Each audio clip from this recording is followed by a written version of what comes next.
So basic premise, whatever it was that got you where you are today is not sufficient to keep you there. And I think we all agree with that. That's why we're here. I mean, a lot of you guys are obviously very, very successful in your business. It's about that incremental change that you're trying to make. It's about getting to the next level. It's about getting a process in to streamline the things that you're doing and so forth. The only consistent thing that we actually face today is change. The sales environment in which we all learned to sell in the early days and so forth is no longer exists today in the marketplace. If you think about it, think about the internet, remember the days when we used to call people on the phone, they actually used to answer it on the other end? We used to actually have a conversation with someone, call their office, get them, use a technique, call them before 8 o'clock in the morning or after 5 o'clock, and always used to talk to people. Today, voicemail, text, email, and so forth. So people have gone through lots and lots of change. There's so much information. Salespeople used to bring the information. They used to go in and uncover what the needs are, and they used to bring the information, and people never knew about the products that we were selling or the services we provided.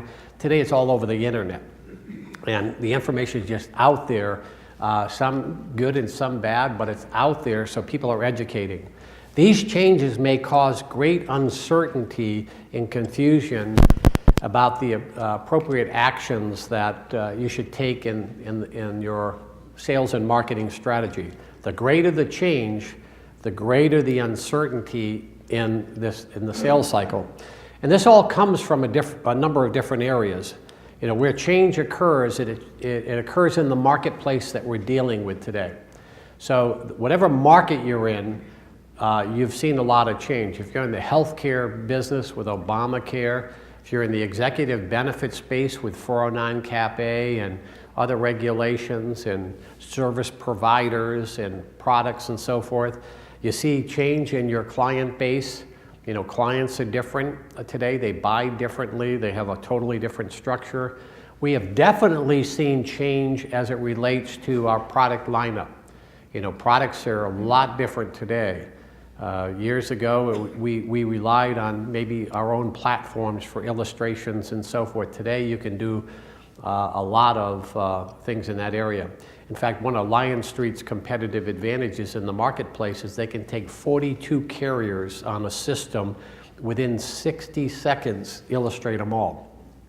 42 carriers. You're going to see a demonstration of that at lunchtime. That's a competitive advantage. That's change.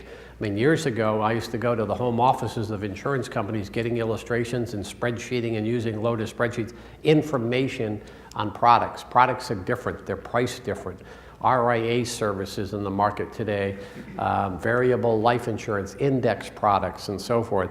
Competitive position. No longer can you just sit back and think that you're the market leader in any space. You take a look at a large organization like Clark Consulting was, the behemoth in the space. They're out of business. Fidelity comes along and they're your competitor in the space where in the past they were never the competitor. Or UBS or accounting firms and so forth. A lot of people in the space. You have market strategy and tactics that you used in the past that no longer work today.